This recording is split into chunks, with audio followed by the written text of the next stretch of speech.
অনেকদিন পর রান করতে বেরিয়েছিলাম আর রেজাল্ট দেখে আমি নিজেই অবাক। রাম রাম সকলকে। ডে 35। আজ সকালে ছাদে গিয়ে দেখি আকাশটা একদম পরিষ্কার। মনে হচ্ছিল অবশেষে আজ আবার রান করতে পারবো। আমি দেরি না করে জুতো পরে রেডি হয়ে গেলাম আর ঠিক তখনই আবার বৃষ্টি। সত্যি বলতে তখন একটু খারাপ লেগেছিল। ভাবলাম আজও কি তাহলে রান হবে না। উপরে এসে জাস্ট ওয়ার্কআউটটা শুরু করতে লাগলাম আর তখনই দেখি বৃষ্টি কমে গেছে। আর তখনই নিজেকে একটা কথা বললাম, অনেকদিন হয়ে গেছে, আজ যাই হোক রান করতেই হবে। হাতে করে একটা পেপার নিয়ে বেরিয়ে পড়লাম যাতে ফোনটা ভিজে না যায়। ভালো করে ওয়ার্ম আপ করে শুরু করলাম রান। আজ একটা টার্গেট নিয়ে বেরিয়েছিলাম। দৌড়াতে দৌড়াতে পৌঁছে গেলাম লরি স্ট্যান্ড, তারপর আবার রিটার্ন।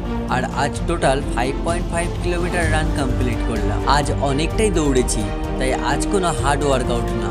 আজ এই মাঠে একটু ভালো করে স্ট্রেচিং করতে লাগলাম। আর আজ বুঝলাম কিছুদিন শুরু করাটাই সবচেয়ে কঠিন, কিন্তু একবার শুরু করে দিলে শরীর নিজেই পথ দেখিয়ে দেয়। Day 35 complete. See you tomorrow day 36।